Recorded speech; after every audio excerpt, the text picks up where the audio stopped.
non-experimental design. So we're going to look at various different examples of other research methods. And the first one we're going to look at are case studies.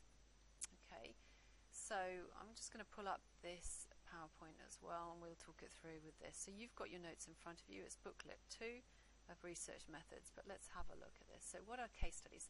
They are a detailed study of an individual or a small group of individuals who share the same characteristics. Remember, we've just been talking about idiographic data, so case studies are idiographic. Okay, like the Batista boys in the Dominican Republic, like the money study as well. Okay, so these are longitudinal studies. That's a nice bit of description there. What does that mean? It means that they are usually done over a long period of time. Okay, and actually they rely on retrospective data. Retrospective, what does that mean?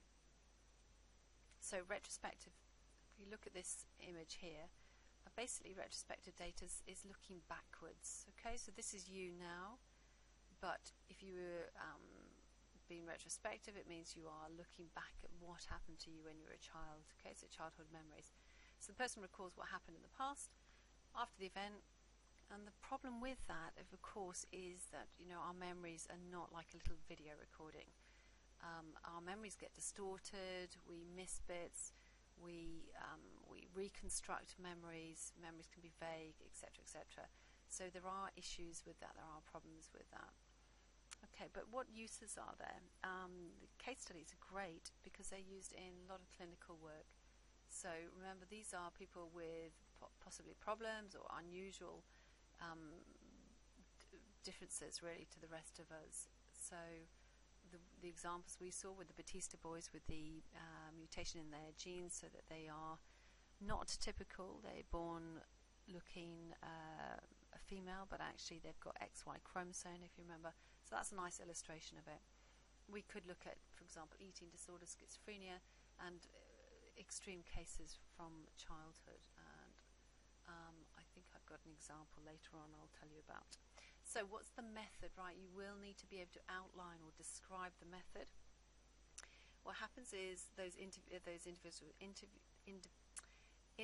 are interviewed, and you may do observations of them and their behaviours, but also you would interview other family members, gather lots and lots of detailed information.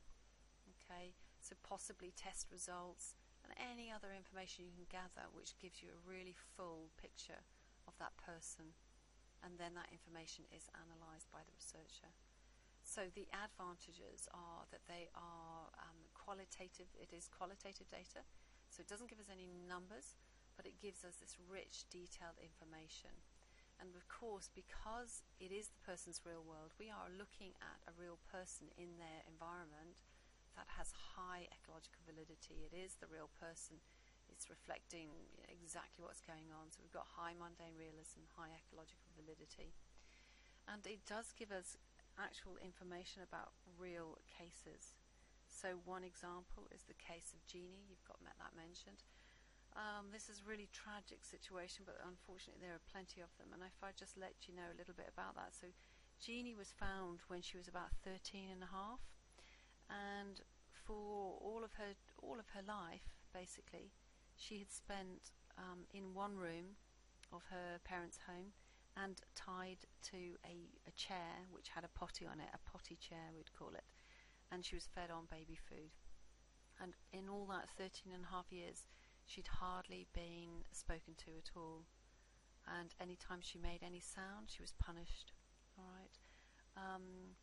This was a remarkable case, and I've got some video footage of a documentary that was made sometime later, because there was a psychologist called Susan Curtis who wanted to see whether she could actually help Jeannie to speak. And the trouble is that our brains need to be activated to develop things like speech, and there's a critical period, and if you aren't spoken to within that time, although you are able to make sounds, you will never learn the sort of grammar and syntax that goes with conversation, with speech. So you will not be able to converse. You might be able to make noises, you may be able to copy and repeat sounds, And in fact, that was what Jeannie was able to do. So they managed to educate her and give her some words, some vocabulary, but she was never actually able to make conversation. Her mother, it was a very complex case, and I can tell you a little bit more about it, but her mother was really abused by her father, and he was very much a bully. Mother was going blind, and she had very little control over what happened. But eventually one day she kind of snapped, and she grabbed Jeannie, and she managed to go and find help. And in fact, the father eventually committed suicide before he could go to court. And to be honest, it's a very sad case, because originally Jeannie was fostered into loving families, but then her mother asked for her back, and then her mother couldn't cope with her, and so she ended up going from one foster family to another, and there are hints that they were not, that she was not happy there. So it's a really, really tragic case. The thing is that it's actually useful for us to know as psychologists, to find out that if we don't get exposed to language at any point in our childhood, we're not going to be able to form language. So, it is important. It's important bit of information for us. But, unfortunately, we do still find these cases where children have been abused in this way.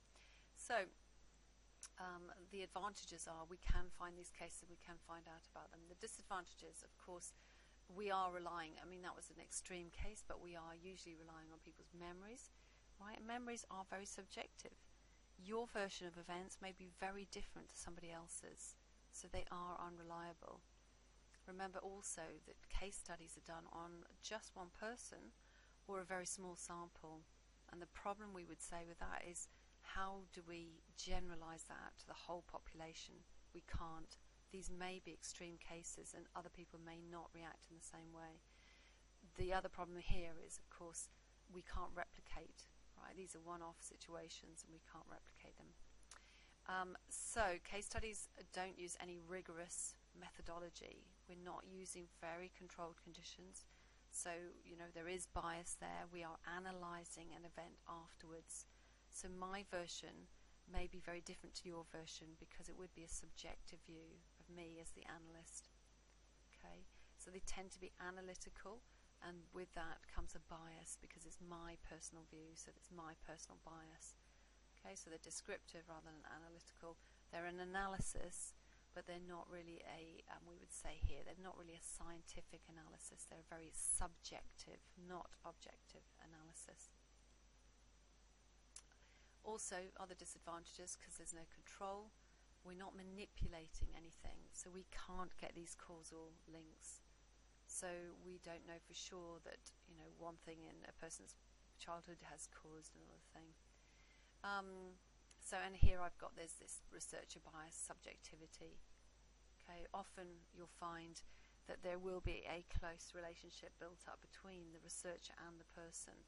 You get to know them very well, and therefore, even with the best will in the world, you are still becoming very subjective in your interpretation. It's your version of events, it's your understanding of events. Also, they can be very time consuming. They are longitudinal, so they are going to be taking a long time, and with that, we usually get the expense as well. One case study you will learn about when we do Freud is the case of little hands. Okay, so that's another example you could use. You've got the Batista family, you've got the money study with the boy whose penis was burnt off that we study in gender. You've got the Batista family in the Dominican Republic. So gender examples, you've got Jeannie as an example, and you've also got the little hand study as an example. Okay, and basically there's a little bit of information here. So just showing that this was a little bit more subjective, so I can put that on the blog. You'll find out a little bit more about that when you're studying Freud as well. So there's a little bit there about the Oedipus complex, which we'll talk about, and hands and how that relates. Okay, so this will go on the blog, and you can have a look at that as another example. And then we've already talked about Jeannie.